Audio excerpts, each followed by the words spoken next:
Sign here and here, I said, sliding the divorce papers across the marble countertop. The pen trembled in my hand, but my voice stayed steady. Sarah's face went white. What? What is this? Marcus, stop playing games. No games, just reality. I watched her eyes scan the document, widening at the asset division. You wanted me to beg, remember? Last night, when you said I was nothing without you? I didn't mean... You meant every word. I picked up my phone, showing her the bank balance that made her gasp. Funny thing about being nothing. I've been building an empire while you were planning my humiliation. The question that haunted me wasn't whether I'd regret this moment. It was whether I'd ever loved her at all. 3 years ago, I thought I'd won the lottery when Sarah walked into my life. Beautiful, sophisticated, from old money, everything a guy like me wasn't supposed to have. I was just a software developer, working 18-hour days in a cramped apartment, dreaming of something bigger. You're different, she'd said on our first date, touching my hand across the candlelit table. You're real. Not like the trust fund babies I grew up with. I fell hard. Within 6 months, we were married. I moved into her family's estate, attended their charity galas, smiled when her friends made subtle jokes about my cheap shoes and state school education. Love makes you blind, I told myself. She sees the real me. But somewhere between the forced smiles and backhanded compliments, I started building.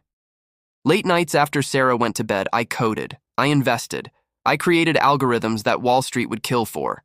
My little hobby, as Sarah called it, grew into something extraordinary. I kept it quiet. Maybe because I wanted to surprise her, maybe because deep down I knew. The signs were there. The way she'd introduce me as my husband who works in computers. The separate bedrooms after year 2. The mysterious phone calls she'd take in the garden. Last week, I overheard her on the phone with her sister. Don't worry, I have a plan. Marcus will do anything to keep me. He'll beg when he realizes what he's losing. Then I'll have him exactly where I want him, grateful and compliant. That's when I knew. The woman I loved had been playing a different game all along. After overhearing that phone call, a cold, hard clarity settled over me. The warmth I felt for Sarah evaporated, replaced by the chilling realization that I was just a pawn in her long game. I didn't confront her. Instead, I became an observer, a ghost in my own home, watching her every move through new eyes. I started noticing everything. The way her smile never quite reached her eyes when I talked about my work. The casual, dismissive wave of her hand when I mentioned a breakthrough. She saw my passion as a quaint little hobby, something to keep her pet husband occupied while she managed the real family assets. The final straw came a few days later at a dinner with her parents. Her father, a man who measured worth in stock portfolios and summer homes, was holding court. Marcus, he boomed, a smirk playing on his lips. Sarah tells me your little computer gizmo is still chugging along. Any plans to get a real job soon? Maybe something in finance? I could make a few calls. I felt the table's eyes on me. The air was thick with condescension. I looked to Sarah for support, for a single glance that said, "Don't listen to him." Instead, she laughed. A light tinkling sound that cut me deeper than any insult. "Oh, Daddy, be nice," she said, patting my hand as if I were a child. "He tries so hard. It's adorable, really." Adorable. The word echoed in my head. All those sleepless nights, the risk, the sheer force of will it took to build my company from nothing, reduced to something adorable. In that moment, the last flicker of love I held for her died. The mask didn't just slip, it shattered. I saw her for exactly what she was, a beautifully crafted cage I had willingly walked into. That night, I didn't sleep. I sat in my office, the glow of my monitor illuminating the future I was about to build for myself. I made the first call to my lawyer at 3 a.m. Then I contacted my private banker and my business partner. We moved fast, securing assets, transferring funds, and preparing the paperwork. For the next week, I played the part of the devoted, slightly pathetic husband she thought I was. I nodded, I smiled, I let her believe her plan was working. She thought she was tightening the leash, But with every condescending remark, with every dismissive laugh, she was handing me the scissors to cut myself free. I watched her plan her intervention, the one where she'd finally break me. She thought she was setting the stage for my surrender. She had no idea she was walking into her own final act. The moment came on a Tuesday night. I walked into the kitchen, and she was standing there, leaning against the counter, a glass of wine in her hand.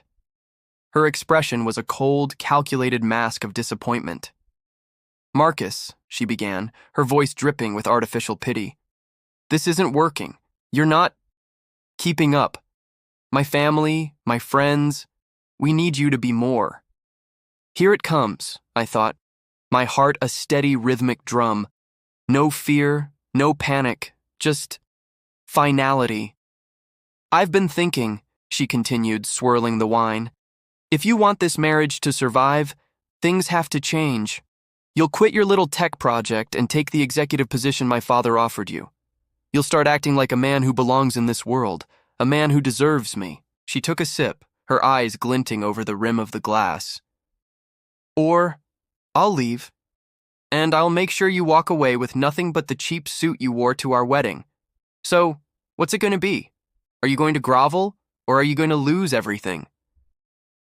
I didn't answer right away.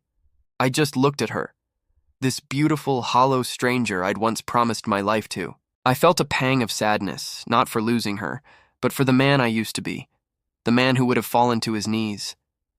But I wasn't that man anymore. I reached into my briefcase, my hands perfectly steady, and pulled out a thick manila envelope. I slid it across the cold marble, right next to her wine glass. "You're right," I said, my voice clear and calm. "I am going to lose everything."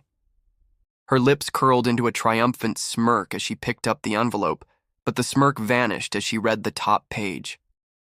"Divorce? What is this?" "And as for your other assumption," I said, unlocking my phone and placing it beside the papers. It showed the real-time valuation of my company, a number with 9 zeros. "I'm not losing everything. I'm leaving it behind." Her face crumbled, the color draining away as her eyes darted between the divorce papers and the impossible number on my screen. Her carefully constructed world was imploding right in front of her. Her mouth opened and closed, but no sound came out. The begging she had so desperately wanted from me was now a silent, frantic plea in her eyes. "Marcus, wait. We can talk about this," she finally stammered, her voice a broken whisper. "I love you. I didn't mean it." I looked at her one last time, the woman who had mistaken my kindness for weakness. I didn't feel anger or triumph, just a profound, quiet emptiness that was quickly being filled by relief. The final chain had been broken. "Goodbye, Sarah," I said, and for the first time in 3 years, the words felt like my own. I turned and walked out the door without looking back.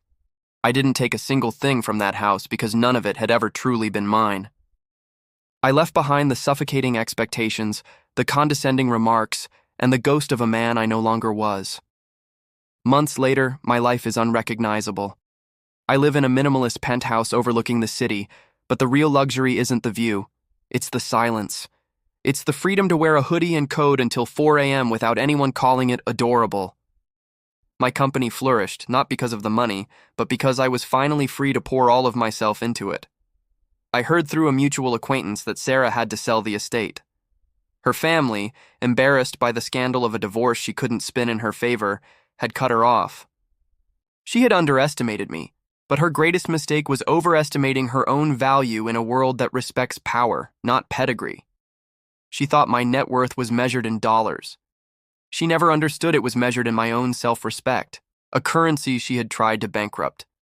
I didn't just walk away with everything. I walked away as everything I was always meant to be. It makes you wonder, doesn't it? What is the true price of your own soul, and who are you letting set the cost?